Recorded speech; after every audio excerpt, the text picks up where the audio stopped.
Hi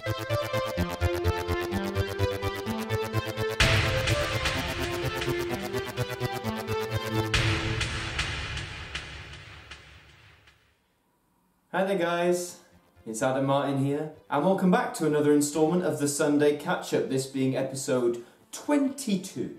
And of course we're going to get into your questions soon enough, but of course we're going to do a recap of the week of videos we've had. So of course on Tuesday we had the latest episode of the Now Review. We took a look at Now That's What I Call Country, which isn't a genre I'm too familiar with, but it's also a neat little album in itself. I think one for people who want to get into country music, so please do check that one out. On Wednesday we had the second instalment of Video Scaries, where we looked at some public information films about electricity, stuff that was, some stuff's a bit tame, some stuff's a bit hardcore, you get a real mix, so please do check that one out as well. I really want to get that new series going, get that out there as much as possible. And on Friday we had the IDENT review, which is an episode on the Bravo idents, which is a bunch of idents that has been requested for me for weeks, quite far back actually, maybe as soon as I started doing the IDENT review. The Bravo idents that are a bit more horrific, a bit more scary, a bit more out there. I did contemplate on doing a Video Scaries on it, but being that they were idents, I thought they were more fitting for the ident review, so I hope you enjoyed that one. And now we're going to get into your questions. So to start the Q&A, we're going to answer the questions from last week that I didn't get to answer because I recorded this video. I did record this video early this week as well, but this is from the previous week's Sunday Catch-Up. And we're going to start with Nathan Simpson, who had asked, did you ever watch Mop a Top Shop on CITV? No, I didn't. I checked out the link you sent me with the theme song. It looks really fun, you know, all the sort of puppet-based stuff, but it just wasn't, I never really checked it out. And I've just realised I've got my headphones in and there's nothing playing. But no, I never really watched Mop a Top Shop. Looks cool though, might have to check an episode or two out. From Itoji, they asked, are you excited for the new season of Millionaire with Jeremy Clarkson? Of course, this got announced. Yeah, of course I'm excited that Millionaire is coming back. Coming back in January, I think it was, or early 2019 for a series of 10 episodes, I think it was. So yeah, more Millionaire is always good in my eyes. So glad they're bringing it back, and I'm hoping to do a video on that revival sometime soon. And Time Lord Master 108 had asked, on the BBC Two Temporary Faults video, how did you know that the BBC News clip that played was an emergency test? In hindsight, I mean, I remember when I found it, I read the description, I assumedly took it as gospel that that was the case. In hindsight now, I'm either thinking it was someone doing a mock, or it was someone doing it as some sort of a parody. I haven't really looked into it since I posted the video that much, but I have had a few comments on it.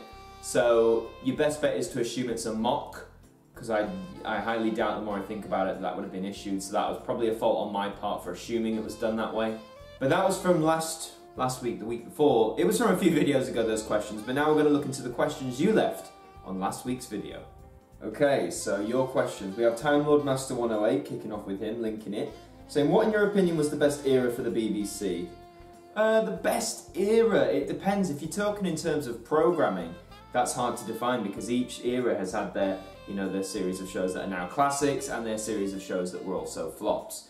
In terms of presentation, how they looked, I've always said I like the mid to late 80s look of the BBC, particularly BBC One, obviously the early 90s with BBC Two. So for me, I don't really have a specific era. As someone whose history was a second favourite subject for me besides acting and drama, I look at BBC sort of historically. I don't like to pick a favourite era. They've all had successes and failures. IDENT Fan 101 has a few questions for me, the first being, did you have Cartoon Network when you were young? If so, what were your favourite cartoons? I didn't have Cartoon Network until I was about 11 or 12. Before then I'd only get it if I was on holiday and the place we were staying had, you know, like a skybox or something like that. When I did have it, I used to love all the, you know, what is now seen as the classic stuff, the original stuff, Dexter's Lab, Ed, Edd and Eddy, Codename Kids Next Door, The Grim Adventures of Billy and Mandy, so many, but basically all like the original cartoons of Cartoon Network. There are some decent things now, but I don't really watch the channel. 2. Will you review Teletubbies Magic Events, Magic House / Lion and Bear, for Video Scaries? Magic Events, why was that particularly terrifying? I haven't actually seen Magic Events, so I'll check it out, see if it is worthy of a Video Scaries episode. Hussein Junaid says, can you make your DVD collection? I assume you mean possibly show my DVD collection? In that case it's difficult because in this place I am now, I don't have everything, I don't have space for everything. But maybe one day, ultimately on this channel, you will get a full DVD collection, but it's probably not going to be for a long while. Hussein also asks, have you watched Puck Bond 007 on YouTube? No, I haven't. And are you making more DVD haul? This is quite a requested question I get a lot now. I haven't made the DVD haul in quite a while. Basically, I tried to do that weekly as I did my others, but I like to just watch films now when I like, and in that case I like to review films once I've actually seen them and not forcibly watch something just for the sake of having something to make a DVD haul on. I have watched a few things, not that much, but the DVD haul will return in some form, probably at some point. I think yes, Bailey the Hoovian says, when's the DVD haul returning?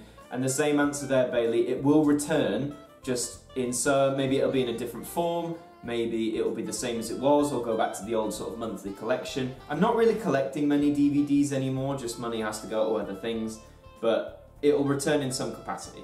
Next one is from Moonwalker for Life. Did you hear about the rape accusation on Oritse Williams from JLS? I think that's how you say his name. No, I didn't. I sort of haven't followed JLS since they, split in 2012, 13, whenever it was. I haven't heard anything. I don't know about anything like that. If, innocent till proven guilty, if that is the case, and we just have to see how that plays out, don't we? Bob McNally asks a few questions. Were I ever a fan of the American comedies, such as Golden Girls or Alf, and what did I think of them? Gotta be honest, Bob, I haven't seen Golden Girls or Alf. I never really was raised on American comedy. The closest thing, I watched The Simpsons a lot. I never really watched, any of the American sitcoms or anything like that, so they are shows maybe I'd like to check out, but I haven't really got a drive to, if you know what I mean. I like to go to stuff I either grew up with or has a peak interest, and with those two shows, they seem fun, but it's maybe something I'll have to check out later down the line. Scrambled59 has a question. What was your favourite UK theme park ride? Oh, I've been to many. I used to love a theme park called Gulliver's Kingdom, went to when I was a kid. Can't remember a specific ride. Alton Towers has a few good rides, Oblivion and Nemesis, all that sort of stuff. I never really singled out a favourite. There was, you go on these rides now like once because the queues are so huge. If I had to pick one, probably one of those rides, I think it's called no, not Hex, I think. But there's a ride, you go around and you have like a gun and you shoot targets. Those sorts of rides I'm a really big fan of. Dr. Floyd03 has a few questions. First being, if Brum got brought back, who should be the narrator? I would love if Toya Wilcox still did it. She actually was at a LIPA graduation this year, so it was cool to see her on stage, give a talk. But she's still relatively young for this day and age, and I think if I was the one bringing it back, I would approach Toya to narrate it. And two, favourite British sitcom. Back to sitcoms again. There was some great BBC Three ones back in the day, like there was a show called Coming of Age, which was brilliant. I vaguely remember a show called Off the Wall. I think that was very short-lived. And I also loved a show called We Are Clang. That was a great one-series BBC Three sitcom they did. I don't know if you could have watched these now if they're available, but if you can, check those out. Archie Bale's Animations and Vlogs has a few questions, being, do you like Madness? Yeah, they're a fun band. I only know like the main songs everyone else knows, but they're fun. Two, what phone do you have? I have a Samsung model phone. I always forget there's so many numbers and letter variations, but let's just put it this way, I'm not an iPhone fan, so I doubt you'll catch me with an iPhone. And three, how's my day? Do you know what, today it's going alright. It's very rainy outside, you can't really see because the curtains are closed, but my day's going alright. I actually just watched a film, it was Shadow of a Doubt, which was an Alfred Hitchcock film from 1943. His personal favourite film, funnily enough. James Hyman says, do you prefer in-vision continuity or the preferred announcement over IDENT format everyone uses today? I kind of like the announcement over IDENT. Even back in the 60s, 70s, 80s, I think there's something quite charming and nostalgic for people just hearing a voice over an ident or over clips of TV shows or still slides. In-vision continuity isn't a massive problem, but I only really remember it from like kids channels and sometimes it'd get a bit annoying, so I think I prefer a voice over something else on the screen. Benny is Random says, can you do a collection video on all of your nows so far? Here's the thing. I'm sort of a completionist or a perfectionist. I could do it in progress, but I've done it with some earlier DVD videos. The problem is, you'll make a video saying, here's what I've got, and then within a few months or whatever, you'll instantly have more, and people will say, oh, how come that wasn't in it? And you'll have to keep updating it. So with the nows, I know there's a lot out there. I'm only a few volumes away from having all the main numbered series from 1 to 100. In terms of the spin-offs, still got a long way to go. If there's a massive demand, I can try and do something, but I really do like to keep it, done when I'm complete. The Original Being says, is there any songs that made you cry or shed a few tears?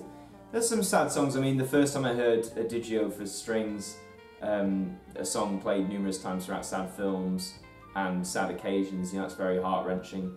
I don't know, like, there's certain songs that give you a thing in your throat, like Coup de Grace from Modern Warfare 2, because Hans Zimmer composed it. That's a tough one to stomach sometimes. Yeah, just certain songs. It depends what mood you're in. I don't think the song that every single time I listen to it will make me feel sad or shed a few tears. It depends on the mood. Blissful690 says, what's that funky music you use as the intro music for your IDENT review? I know it's a BBC breakdown track from the 90s, but what's it called?